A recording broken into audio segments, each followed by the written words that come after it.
లగచర్ల ఘటనపై SC ST commission serious అయింది.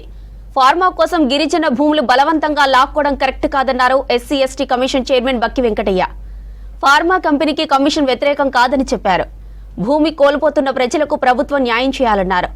లగచర్లలో commission త్వరలో పర్యటిస్తుందని తెలిపారు వెంకటయ్య. లగచర్ల గ్రామస్తులతో కలిసి హైదరాబాద్లో ఎస్సీ ఎస్టీ కమిషన్ను కలిశారు బీఆర్ఎస్ నేతలు. లగచర్ల ఘటనపై ఎస్సీ ఎస్టీ కమిషన్ సీరియస్ అయింది.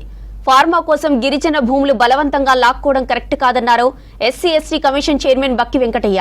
ఫార్మా కంపెనీకి కమిషన్ వ్యతిరేకం కాదని చెప్పారు. భూమి కోల్పోతున్న ప్రజలకు ప్రభుత్వం న్యాయం చేయాలన్నారు.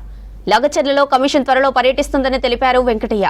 ఇక లగచర్ల గ్రామస్తులతో కలిసి హైదరాబాద్లో ఎస్సీ ఎస్టీ కమిషన్ను కలిశారు బీఆర్ఎస్ నేతలు.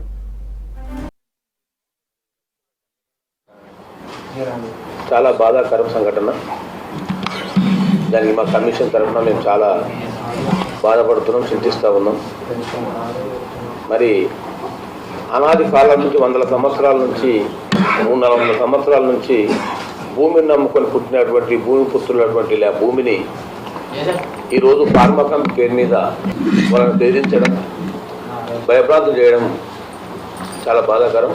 మరి మేము ఫార్మా కంపెనీకి మా ఎస్సీ ఎస్టీ కమిషన్ వ్యతిరేకం కాదు, కానీ రైతులు ఒప్పుకున్నటువంటి స్థలంలో ఫార్మా కంపెనీ నిర్మిస్తే మన ప్రజలకు ఇబ్బందులు ఉన్నాయి. మరి ఎకరము అర్ధెకరము మరి తాండాల్లో బతికేటువంటి గిరిపుత్రులు భూమిని నమ్ముకొని పుట్టినటువంటి పుత్రుల దగ్గర భూమి తీసుకొని ఇలా ఫార్మా కంపెనీ పెట్టమంటే మరి వాళ్ళ కుటుంబాలు ఏమైపోవాలి? మరి మా వాళ్ళందరూ ఆటో కార్మికులుగా, మరి గిరిజన కార్మికులుగా, బేకరీలలో, హోటళ్లలో, మరి ఇళ్లలో పనిచేసుకొని చిప్పలనుకొని బతికేటువంటి పరిస్థితి ఏర్పడుతుంది. భూములు పోతే మరి చాలా అన్యాయం ఇది. మరి వాళ్ళు తప్పకుండా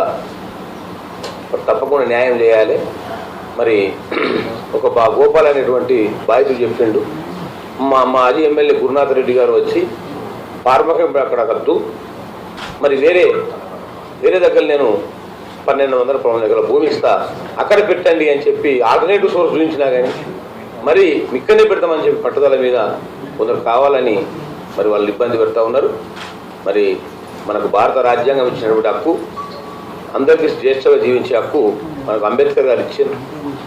మరి అంబేద్కర్ గారు ఇచ్చిన రాజ్యాంగాన్ని హరించే అధికారం ఎవరికి కూడా లేదు. మరి సంఘటనలో మా కమిషన్ పిటిషన్ ఇచ్చారు కనుక అందులో ఎవరైనా చట్ట ప్రకారం ఎవరు దోషులని తేలితే వారిపై వాళ్ళు ఎవరైనా కావచ్చు కఠినమైన చర్యలు ఉంటాయని చెప్పి హెచ్చరిక చేస్తూ, మరి అవసరమైతే కమిషన్ అక్కడ లగచర్ల గ్రామంలో చుట్టుపక్కల గ్రామాలలో ఏదైతే ఫార్మా కంపెనీ ప్రదేశం ఉందో అక్కడ స్థలానికి మా కమిషను బృందంగా పోయి స్థల పరిశీలన చేసి అక్కడ ఏం జరుగుతుంది, అన్యాయము ఏమున్నదనేది కూడా కమిషన్ తప్పకుండా అక్కడ పర్యటన చేస్తుందని చెప్పి తెలియజేస్తూ